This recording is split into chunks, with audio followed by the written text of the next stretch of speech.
lagi di Repost Rehi Podcast. Kali ini seperti biasa aku bakalan review film-film yang ada di Netflix.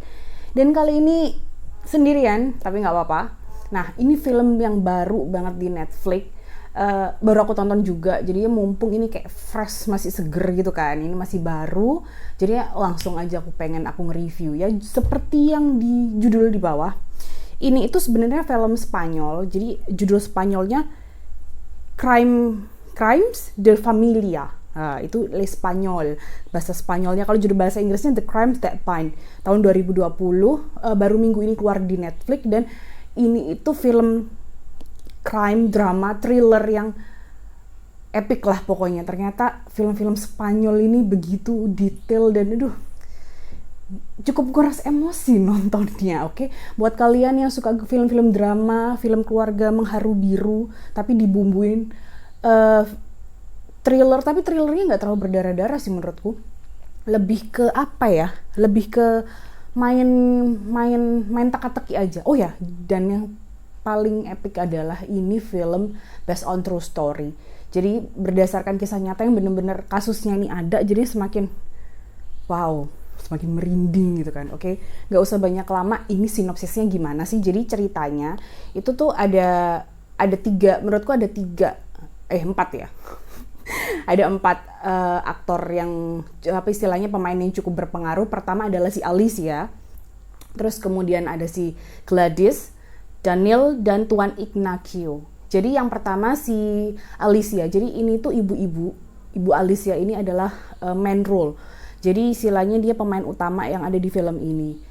Coba, jadi ceritanya itu ibu ini, si ibu Alicia ini berjuang istilahnya membebaskan anaknya si Daniel dari tuntutan pemerkosaan kepada mantan istrinya. Jadi dia tuh dituntut sama mantan istrinya bahwa dia melakukan pemerkosaan dan kekerasan. Jadi KDRT gitulah istilahnya.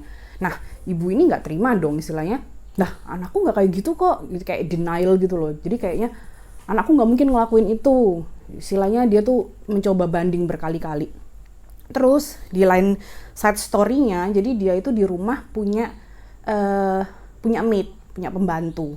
Nah, pembantunya ini itu si Gladys ini punya anak laki-laki namanya si Santi. Jadi namanya itu Santiago, tapi kayak nama kerennya tuh dipanggil Santi sama si ibu Alicia ininya. Nah, terus habis itu ada suaminya juga, suaminya ibu Alicia juga tinggal di rumah di apartemen itu. Jadi di apartemen itu ada 4 orang. Nah, istilahnya Bu Alicia nih walaupun stres mikirin anaknya yang di penjara ya, istilahnya mau dijatuhin hukuman nih, tapi dia masih punya si Santi nih, si Santiago, si adik kira-kira umur 5 atau 6 tahun yang lagi lucu-lucunya gitulah. Jadi ya pelepas stresnya itu. Tapi satu masalah belum selesai, ada masalah lagi di rumahnya. Jadi istilahnya aku nggak tahu kenapa si ibu Alicia-nya ini selalu diikutin masalah gitu kan.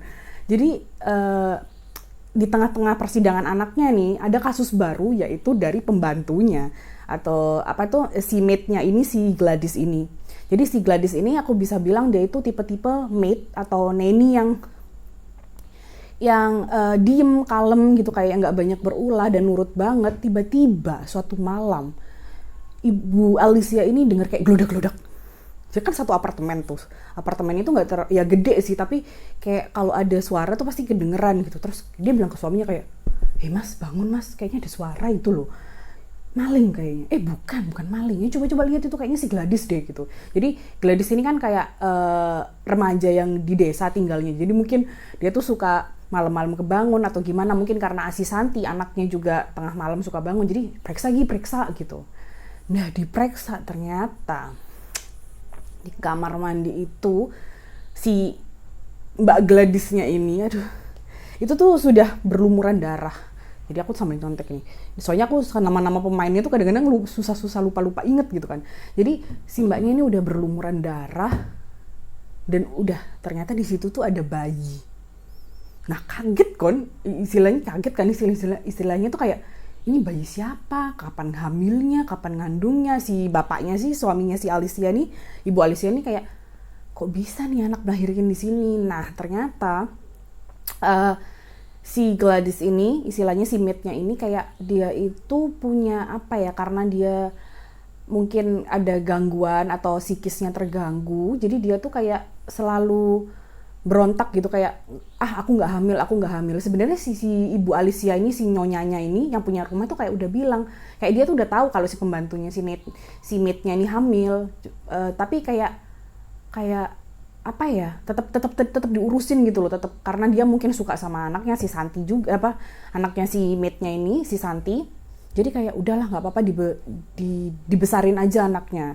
Ternyata si maidnya, si Gladysnya ini kok malah ngebunuh anaknya sendiri, istilahnya kayak gitu.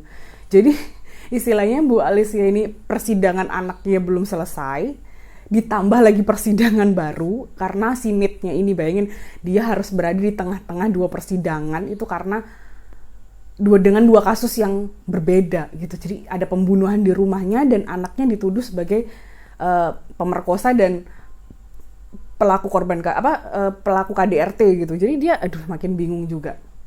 Nah, di sini sebenarnya kalian itu harus agak detail sih. Mungkin buat kalian yang nggak terlalu suka film-film drama thriller, ini tuh mungkin bakal ngantuk.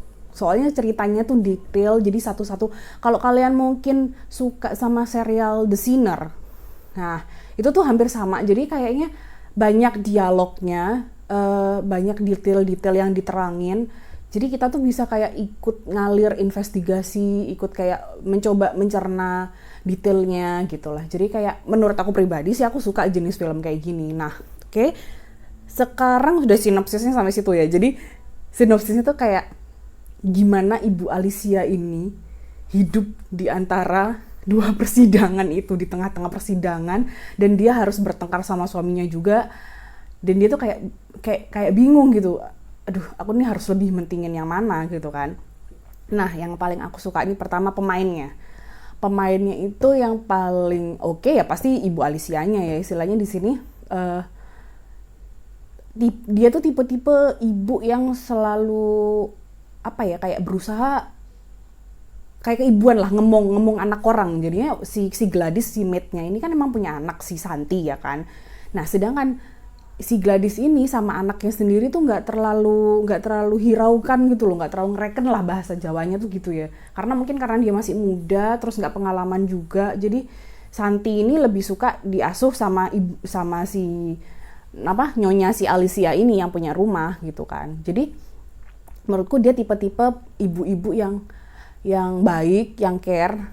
Tapi jeleknya menurutku ya, ini termasuk spoiler atau enggak aku nggak tahu, tapi jeleknya itu dia ini terlalu denial soal anaknya. Jadi si Daniel, si anaknya yang dituduh melakukan pembunuhan dan pemerkosaan terhadap mantan istrinya, itu tuh sebenarnya sudah di persidangan awal-awal tuh kita sudah bakal digiring banyak bukti-bukti yang memang mengarah dia ini sudah terdakwa, istilahnya sudah bisa dijatuhin hukuman gitu kan. Istilahnya sudah benar-benar apa sih yang mau dipertahanin gitu. Dia tuh seharusnya nggak bisa ngelak gitu. Tapi si ibunya ini kayak kekeh gitu. Anakku nggak bersalah, anakku bener lah, nggak mungkin dia ngelakuin itu. Nah, ini yang kurang bagus nih sifatnya nih. Jadi sampai suaminya itu kayak milih, ya udahlah kamu ngurus aja sendiri ya. Jadi suaminya tuh kayak udah kayak sama anaknya ya si Daniel ini kayak udah lepas tangan, kayak sebenarnya aku tahu anakku salah, makanya aku nggak mau ngebela dia gitu. Kalau kamu mau bela ya wes bela aja sendiri gitu, aku nggak mau ikut-ikut. Jadi karena mungkin dia ngerasa jiwa ibunya kuat gitu ya, istilahnya kayak anakku nggak mungkin deh kayak gini. Nah, dia tuh suka sampai melakukan berbagai cara ya kan, melakukan berbagai cara yang tidak baik juga ya kan. Istilahnya gimana anakku nih bisa lolos dan hukumannya tuh nggak lama-lama gitulah di penjara gitu. Tapi istilahnya itu kalau aku bisa bilang tuh ibunya ini membela orang yang salah ya kan. Jadi itu kayak ya ternyata kan kita kan nggak tahu juga kan kelakuan anaknya ini gimana. Nah, itu tuh nanti di bagian akhir-akhir tuh aku bakal kasih spoilernya dikit. Nah, terus tadi habis pemain, terus alur ya kan. Alur itu, ini alurnya harus diperhatiin karena alurnya nih alur sekarang, terus alur sorry jadi masa tengah-tengah gitu, terus flashback beberapa waktu yang lalu, terus sama waktu yang saat ini present gitu. Ini kayak udah kayak kayak belajar grammar bahasa Inggris ya kan, dia ada tengah, future sama past gitu.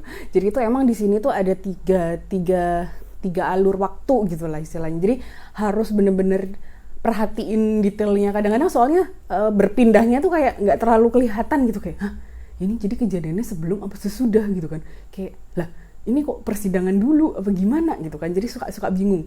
Jadi mungkin buat ngebantu kalian itu sebenarnya pertama itu ceritanya persidangan anaknya ibunya nih dulu, persidangannya si Daniel, habis itu masa saat itu, terus habis itu baru persidangannya si Gladys. Jadi waktu persidangan si Daniel ini belum selesai, persidangan Gladys ini sudah mulai gitu. Jadi langsung dua-duanya bentrok gitulah ya. Jadi kayak liatnya tuh kayak aduh, capek nggak ikut punya anak, tapi ngerasanya kalau jadi ibu Alicia tuh pasti pegel banget gitu kan, dihadapin dua kejadian beruntun yang cukup menguras emosinya gitu. Jadinya aku saranin buat kalian yang nonton nih harus full konsentrasi, perhatiin juga setiap detail dan alurnya, jangan sampai bingung. Terus habis itu best scene yang paling aku suka itu waktu si Gladysnya, ini bakal spoiler sih. Jadi tuh si Gladysnya pas udah di penjara ya kan, jadi dia udah dijatuhin hukuman nih 18 tahun karena dianggap melakukan pembunuhan berencana terhadap bayinya, ya kan spoiler kan. Ya udah, ini tuh terus habis itu di saat si ibu Alicia ini berkunjung sama si Santi, si anaknya si Gladys ini, si Gladysnya tuh mengungkapkan fakta yang istilahnya tuh kayak ya elah mbak, ngapain nggak ngomong dari awal-awal persidangan gitu kan. Kalau dia ngomong hukumannya tuh bisa nggak selama itu gitu loh, karena memang pada dasarnya dia secara psikologis juga agak terganggu, tapi di persidangan itu dia tuh memilih selalu tutup mulut. Jadi dia kayak ya udahlah, istilahnya kayak tuduhan, dakwaan apapun tuh dia terima, dia nggak pernah bela diri juga. Pas terakhir persidangan sebelum dia dijatuhin hukuman tuh baru dia bilang bahwa intinya tuh kayak cuma ya udah Nyonya Alicia, aku minta tolong si Santi itu dijaga ya. Udah itu aja. Tapi pas kunjungan pertama baru si Gladys ini mengungkapkan fakta sesungguhnya. Sebenarnya kenapa dia sampai tega istilahnya kayak ngebunuh anak kandungnya sendiri waktu itu, di saat majikannya juga lagi ada masalah lain dengan anaknya gitu. Istilahnya tuh si Gladys ini tipe maid yang baik gitu loh, dia mentingin banget perasaan majikannya juga saat itu. Jadi kayak nguras emosi banget sumpah tuh aku kayak, nah dia tuh nangis, kesel, kayak aduh. Terus itu sih yang paling, nanti coba deh kalian itu tuh scene di saat si Gladys ngungkapin bahwa kenapa dia ngelakuin itu tuh kayak langsung jadi selama ini gitu kan. Aduh, itu tuh bener-bener itulah pokoknya wajib dicoba ditonton ya kan. Please, mungkin buat awal-awal tuh kalian bakal ngantuk, tapi coba aja bertahan, kayak pelan-pelan, terus kayak detailnya tuh diperhatiin, kayak ngalir aja lah. Emang filmnya awal-awal kayak nggak terlalu beban sih, tengah-tengah ya namanya juga film slow burn kan, jadi kayak ngebakar otaknya tuh perlahan gitu kan. Itu terus habis itu best scene-nya itu sama mungkin yang bagian ending banget, walaupun kurang puas, endingnya agak gantung juga menurutku, tapi kayak buat si Gladys, ibu Alicia sama mantan menantunya itu, dia kan punya menantu tuh, mantan menantu yang istilahnya anaknya kan punya istri lah, istrinya tuh kan yang jadi korban KDRT itu kan. Nah dia tuh akhirnya mereka rukun kembali gitu kan. Itu tuh kayak momen ending yang epic lah. Terus dia sama suaminya juga baikan lagi, tapi ada cerita yang menarik di tengah-tengah film itu gitulah. Terus apalagi ya, rating 1-5. Oh ya, aku bisa bilang ini 5 sih. Ini 5 karena hikmahnya ya belum ya. Biasanya kalau ada epic tuh kayak ada yang ngingetin, ini lupa apa. Kalau sendirian agak-agak cuma sama iceberg, agak-agak kaku juga ngomongnya. Jadi aku kasih nilai 5. Itu menurut aku ya. Jadi ini based on repost Resi Podcast. Jadi ratingnya film ini adalah 5, ya kan. Kenapa? Karena itu tadi hikmahnya tuh begitu banyak. Istilahnya tuh apa ya, yang pertama, buat ibu-ibu di luaran sana mungkin yang menonton ini, istilahnya kita kadang mungkin Bu Alicia tuh susah ya nerima kenyataan anaknya seperti itu, harus dituduh, dan terlepas itu benar atau enggak, sebenarnya proses hukum yang benar dan yang apa ya, kiranya sesuai aturan tuh seharusnya diikutin aja. Janganlah pakai nyogok-nyogok. Loh, aku spoiler. Jangan nyogok-nyogok, jangan menggunakan cara-cara curang untuk yang penting anakku nggak dipenjara. Enggak, mungkin karena sifat ibu tuh kayak nggak pengen anaknya menderita ya kan, tapi dilihat dulu nih anaknya ini bisa dibelain apa enggak. Kalau anaknya memang salah dan nggak perlu dibela, ya udah nggak usah dibelain sampai mati-matian begitu gitu kan. Terus yang kedua, aku suka hubungannya Ibu Alicia sama si Santi nih. Jadi Santi itu kan istilahnya anak dari maidnya, anak dari pembantunya dia, tapi Ibu Alicia tuh kayak sayang banget. Jadi karena dia ngerti si ibunya Santi ini nggak bisa ngerawat dia, maksudnya afeksinya tuh kurang karena dia juga nggak pengalaman juga jadi ibu. Jadi si Bu Alicia ini kayak bimbing gitu loh, kayak bimbing, ya udah Santi tuh sama aku aja, jadi suka disekolahin di tempat yang bagus, istilahnya makan itu ya di meja makan yang sama, diajak nonton TV, diajak ini itu, pergi jalan-jalan, kayak ngerasa si Santi ini anaknya sendiri, kayak anaknya si Bu Alicia ini gitu kan. Jadi istilahnya kayak hubungan keluarga itu kadang-kadang nggak harus dari darah. Jadi kayak kalian memang punya ikatan itu, kayak si Ibu Alicia sama si Santi ini bener-bener epic sih. Terus yang terakhir, istilahnya mintalah bantuan kalau misalkan kalian punya permasalahan apapun ya, istilahnya kayak apalagi permasalahan psikologis, istilahnya kayak jangan bilang itu sakit jiwa, enggak. Istilahnya kalau kalian merasa depresi, karena kalau aku lihat di sini filmnya, si Gladys ini sebenarnya tuh kan kayak punya bakat-bakat stres, atau mungkin dia agak tertutup karena dia dulu tinggal di pedesaan, terus habis itu dia sempat diperlakukan nggak baik gitulah sama keluarganya gitu. Istilahnya dia tuh dapat cukup banyak tekanan, dan dia harus hamil dan melahirkan di usia muda, dan dia itu juga punya keterbatasan, dia nggak bisa baca tulis gitu, dia nggak terlalu bisa. Jadi yang ngajarin tuh ya si Bu Alicia ini pas pertama kali dia datang ke rumahnya jadi maid. Jadi kayak diajarin baca, diajarin tulis gitu kan, nulis itu gimana. Jadi sebenarnya kalau si Bu Alicia tahu sebenarnya si anak ini mungkin punya background kayak ada kekerasan, atau istilahnya pernah kena pelecehan seksual atau sejenis itu, tuh sebenarnya bisa dilakukan konseling lah istilahnya. Atau kalau misalkan kelihatan gelagat-gelagatnya pembantunya ini, si maidnya ini suka ngelamun, terus anaknya itu nggak terlalu diurus, sebenarnya kan mungkin bisa ditanyain kayak kenapa kayak gitu, lebih mendalami, lebih kepo lah istilahnya. Kepo nggak apa-apa, tapi jangan terlalu dipaksa. Sebenarnya sih kalau aku lihat, karena Gladys ini nggak terlalu banyak ditanya-tanyain gitu ya, paling ditanyain cuma oh enggak, ya udah, tapi ya udah kayak agak cuek gitu Nyonya Alicianya awalnya gitu. Jadi mungkin si Gladys ini juga takut kalau mau cerita apa-apa gitu, jadi dia kayak depres sendiri, tertekan sendiri. Jadinya ya itu sih, film ini ngajarin lumayan banyak banget istilahnya. Dari cerita, menurutku ya dari cerita itu udah bagus. Istilahnya aku dapat, apalagi pas di persidangan tuh banyak kayak fakta-fakta penilaian hukum yang ada di di Spanyol gitu, istilahnya kayak kalau misalkan ibu yang depresi atau kira-kira nggak sadar dengan kehamilannya itu ternyata ada penyakit khusus, dan itu ada hukumnya tersendiri. Itu tuh kayak ngajarin banyak sih, sumpah. Itu makanya aku suka film-film jenis thriller crime tuh ya, karena sambil istilahnya ya kita nonton sambil belajar, tapi sambil seru, sambil nangis-nangis.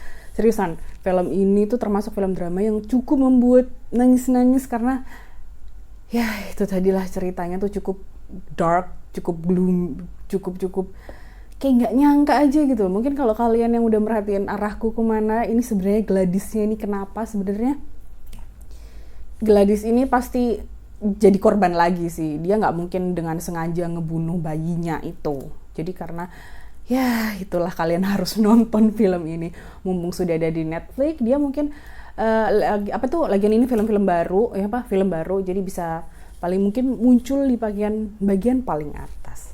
Oke? Sekian dulu ini reviewnya, karena sendirian itu jadi kayak nggak kebiasaan, bingung mau ngomong apa lagi gitu kan. Tadi nilai udah, apa tuh istilahnya, alur udah, terus habis itu pemain-pemainnya juga udah, hikmahnya juga udah.